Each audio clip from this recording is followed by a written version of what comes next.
মোৰ পক্ষ বা গৌৰৱ গগৈৰ পক্ষ কোনেও ল'ব নালাগে। এইটো কোনো ৰাজনীতি নহয়।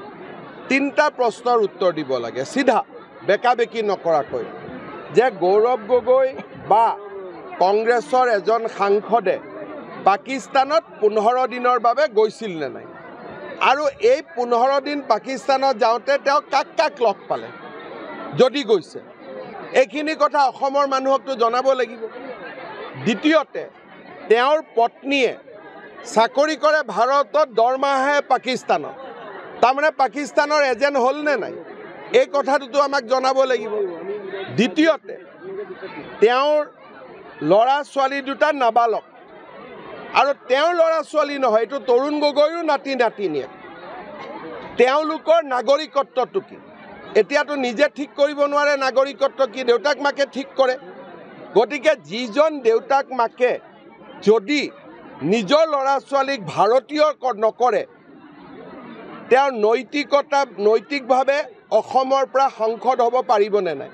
আৰু সাধাৰণ নাতি নাতিনীয়ে নহয়, তৰুণ গগৈৰ নাতি নাতিনীয়ে অসমৰ ৰাইজৰ জানিব অধিকাৰ আছেনে নাই, এই তিনিটা কথা তেওঁ জনাই দিয়ক, আৰু বাকী নজনা কথাখিনি ছেপ্টেম্বৰ মাহত মই জনাই দিম। মোৰ পক্ষ বা গৌৰৱ গগৈৰ পক্ষ কোনেও ল'ব নালাগে। এইটো কোনো ৰাজনীতি নহয়।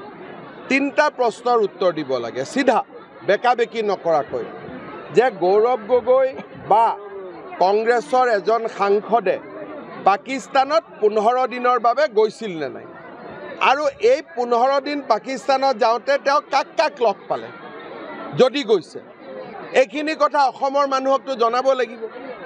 দ্বিতীয়তে, তেওঁৰ পত্নীয়ে চাকৰি কৰে ভাৰতত, দৰমহাহে পাকিস্তানত, তাৰমানে পাকিস্তানৰ এজেণ্ট হ'ল নে নাই, এই কথাটোতো আমাক জনাব লাগিব। দ্বিতীয়তে, তেওঁৰ ল'ৰা ছোৱালী দুটা নাবালক, আৰু তেওঁৰ ল'ৰা ছোৱালী নহয়, এইটো তৰুণ গগৈৰো নাতি নাতিনীয়েক, তেওঁলোকৰ নাগৰিকত্বটো কি? এতিয়াতো নিজে ঠিক কৰিব নোৱাৰে নাগৰিকত্ব কি, দেউতাক মাকে ঠিক কৰে।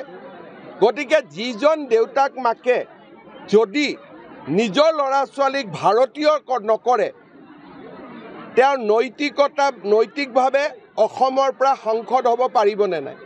আৰু সাধাৰণ নাতি নাতিনীয়ে নহয়, তৰুণ গগৈৰ নাতি নাতিনীয়ে অসমৰ ৰাইজৰ জানিব অধিকাৰ আছেনে নাই, এই তিনিটা কথা তেওঁ জনাই দিয়ক, আৰু বাকী নজনা কথাখিনি ছেপ্টেম্বৰ মাহত মই জনাই দিম।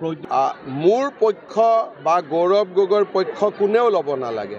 এইটো কোনো ৰাজনীতি নহয়।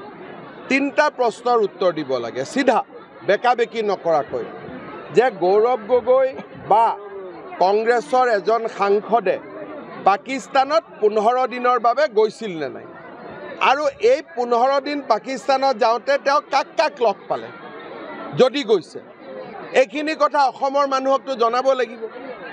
দ্বিতীয়তে, তেওঁৰ পত্নীয়ে চাকৰি কৰে ভাৰতত, দৰমহাহে পাকিস্তানত, তাৰমানে পাকিস্তানৰ এজেণ্ট হ'ল নে নাই, এই কথাটোতো আমাক জনাব লাগিব। দ্বিতীয়তে, তেওঁৰ ল'ৰা ছোৱালী দুটা নাবালক, আৰু তেওঁৰ ল'ৰা ছোৱালী নহয়, এইটো তৰুণ গগৈৰো নাতি নাতিনীয়েক, তেওঁলোকৰ নাগৰিকত্বটো কি?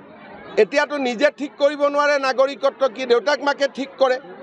গতিকে যিজন দেউতাক মাকে যদি নিজৰ ল'ৰা ছোৱালীক ভাৰতীয় নকৰে, তেওঁৰ নৈতিকভাৱে অসমৰ পৰা সাংসদ হ'ব পাৰিবনে নাই?